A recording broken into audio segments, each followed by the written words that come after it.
Today, we're going to have an amazing conversation with Project Concern International. They're an organization based here in San Diego, where CoinUp is also based, and really one of the organizations that I started working with when I first moved to San Diego. So let me introduce Hannah Allen from PCI.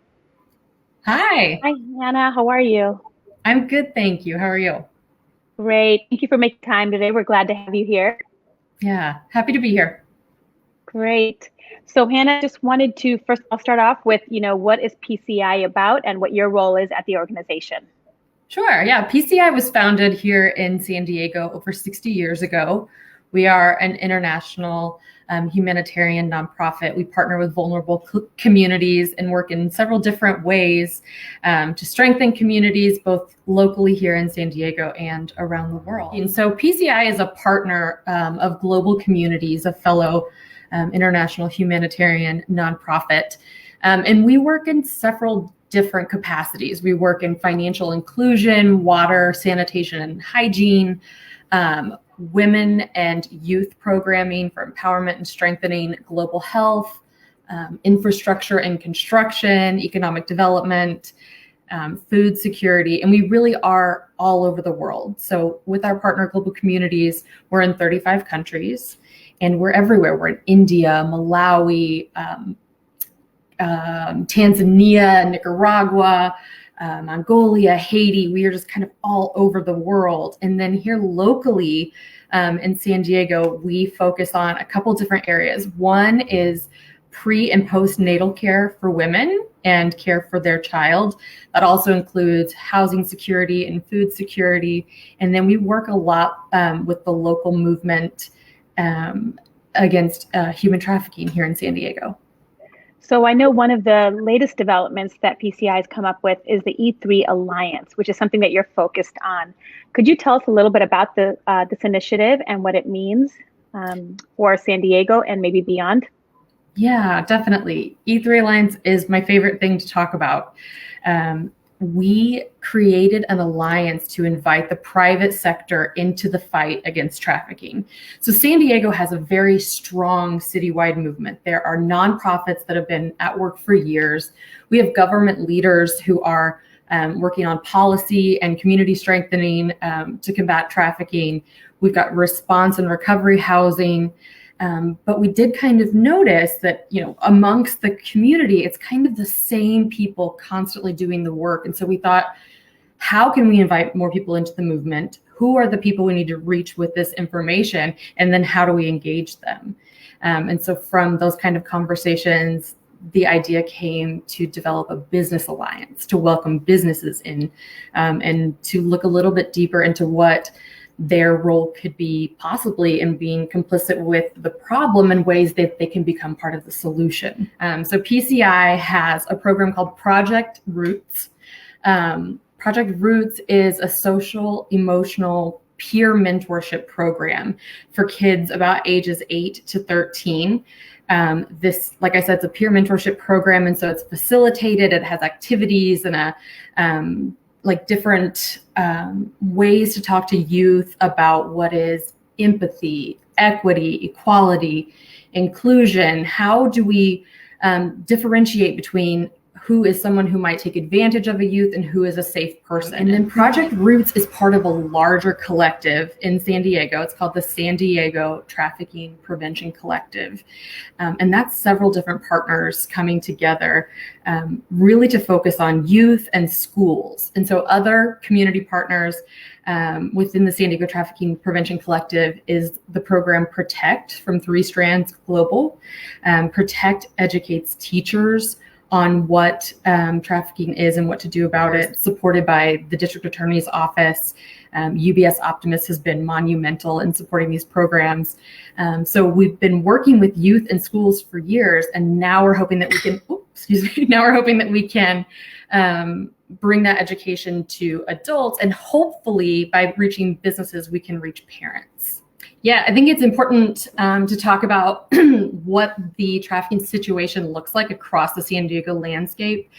So a few years ago, a professor from Point Loma Nazarene University and a professor from USD did a study together to talk about what does sex trafficking look like in our community. And the study is incredible. I encourage you to look it up. It's by Dr. Jamie Gates and Dr. Amy Carpenter. But from their research, we learned that trafficking is about an $810 million a year industry in San Diego. Estimates tell us that we have about 3,400 people who are currently being exploited sexually. And we know from what we've examined in the community and also from the study that youth, especially children, are prime targets for traffickers. So the FBI put together a list of the most high intensity areas for commercial sexual exploitation of children. And California is home to 3 of the top 13. So San Francisco, Los Angeles, and San Diego. The average age of entry for a youth into trafficking in San Diego is 16. PCI did a survey a couple of years ago of 20 local high schools all the way across the county. And 20 out of 20 reported that they have recruitment taking place on campus.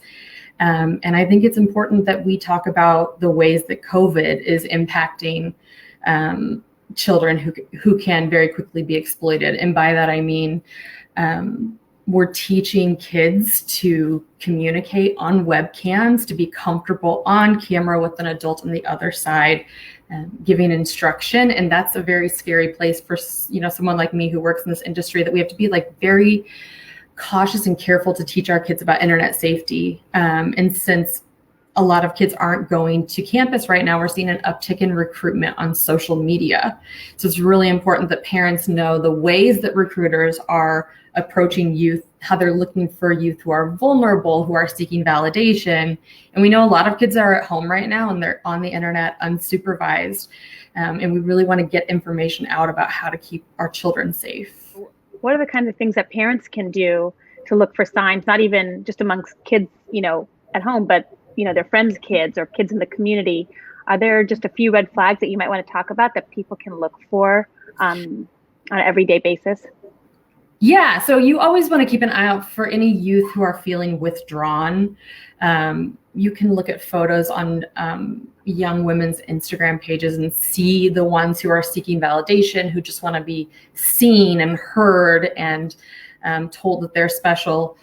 I think parents should most certainly monitor their youth when they're on the internet, period, but should also have passwords to things like social media. So on our website for E3 Alliance, which I would love to talk to you more about, we have a really robust list of resources. We have resources for survivors of trafficking, people who are currently being victimized by trafficking.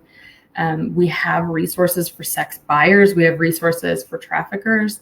But we have a really thorough list of resources for parents. So it's not, teaching internet safety is not something that PCI does, but on our website, we do have several programs about how to talk to your kids about internet safety, even how to talk to your kids about pornography.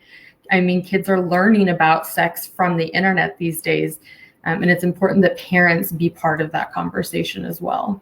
So as we're here talking to Hannah Allen from PCI about the E3 Alliance, I think one of my most important questions is, have you already started seeing results from the training? And, maybe not even just E3, because I know that's relatively new, but from training over the past year or 2 years, are you seeing the results that you're looking for? Yeah, I think the most impactful way that we're seeing results from training community members about what's happening here in San Diego is that the response we get most often is, oh my gosh, I had no idea this problem was this bad. I had no idea it was happening in San Diego. I assumed this was a problem across the border, but not here. And the response that we get after, they've kind of processed the reality of sex trafficking in San Diego is, how can I get involved? How can I be helpful to the movement? What can I offer? And with E3 Alliance, we offer businesses trainings about sex trafficking. The trainings already exist. We have both digital training that employees can take at their convenience, and we also offer a live interactive training, kind of similar to this, where question and answers can take place.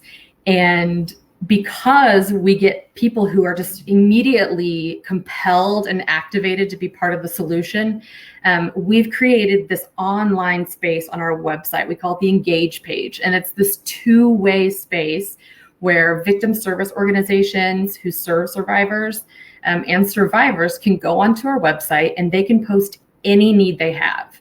They can say, we need volunteers for this upcoming event. They can say, we need boardroom space for our meeting.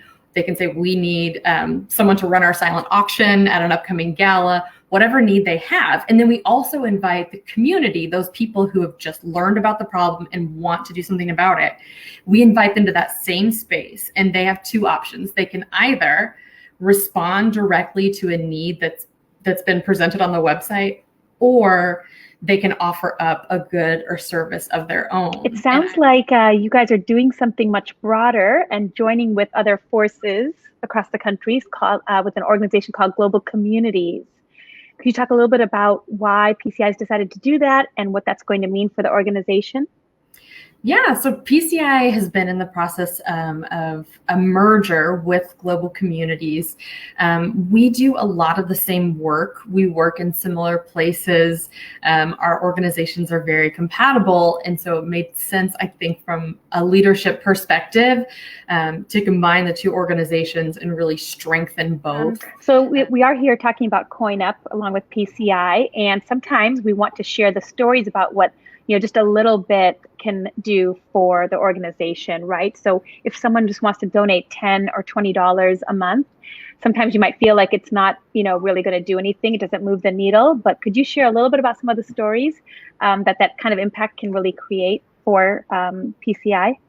Definitely. So let me say $10 or $20 a month can do a lot.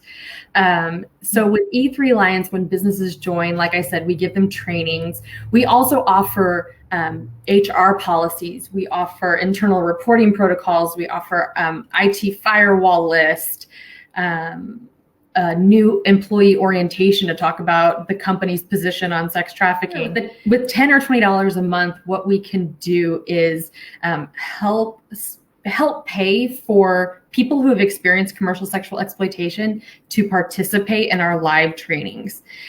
So we have survivors of trafficking. So we call them survivor leaders or lived experience experts. And when we talk about trafficking and when we're training employees about what trafficking is, what the red flag indicators are, and how to report it, it's very much a priority to us that we invite someone who's experienced exploitation into the space with us.